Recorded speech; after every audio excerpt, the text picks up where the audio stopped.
በፀሐይ በሞቀ ሜዳ ውስጥ አኩፓራ የሚባል ጥበበኛ ኤሊ ይኖር ነበር። በቀስታና በእርጋታ በመንገዱ ላይ ያለውን እያንዳንዱን የሳር ቅጠልና ትንሽ አበባዎችን እያደነቀ ይንቀሳቀስ ነበር። አንጸባራቂ ኩሬ አጠገብ ትላሎክ የሚባል ፈጣን እንቁራሪት ይኖር ነበር። ከውሃ አበቦች ቅጠል ወደ ሌላኛው መዝለል ይወድ ነበር። ረዣዥም እግሮቹ በአየር ላይ እንዲንሳፈፍ ያደርጉታል። እዩኝ፣ በዚህ ሜዳ ውስጥ እኔ ነኝ በጣም ፈጣኑ ፍጡር እያለ ይጮኻል።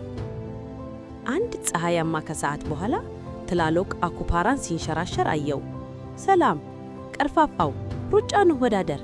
ከዚህ እስከዚያ ትልቅ የሾላ ዛፍ እንሮጣለን። መጀመሪያ የደረሰ ያሸንፋል አለው። አኩፓራ በቀስታ ራሱን ነቀነቀ።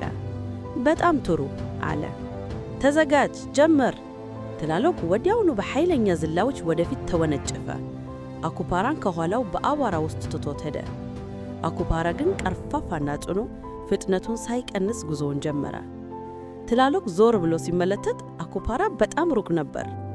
ይህ ሰው በጣም ቀርፋፋ ነው ብሎ በኩራት አሰበ። ለምን ትንሽ ረፍት አላደርግም በማለት በፀሐይ ላይ ትንሽ ቆመ። አኩፓራ ግን አላቆመም። ትላሎክ በእረፍት ውስጥ እያለ አኩፓራ ልክ እንደ መጀመሪያው ፍጥነቱ ከጎኑ አለፈ።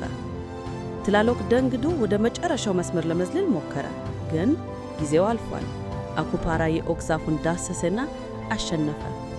ትላሎክ ግን ወዲያውኑ የውሃ ሩጫ ጠየቀ። በየብስ ላይ አንተ ንጉሥ ልትሆን ትችላለህ፣ ግን በኩሬ ውስጥ እኔ ንጉሥ። አኩፓራ ተስማማ። ውድድሩ ተጀመረ።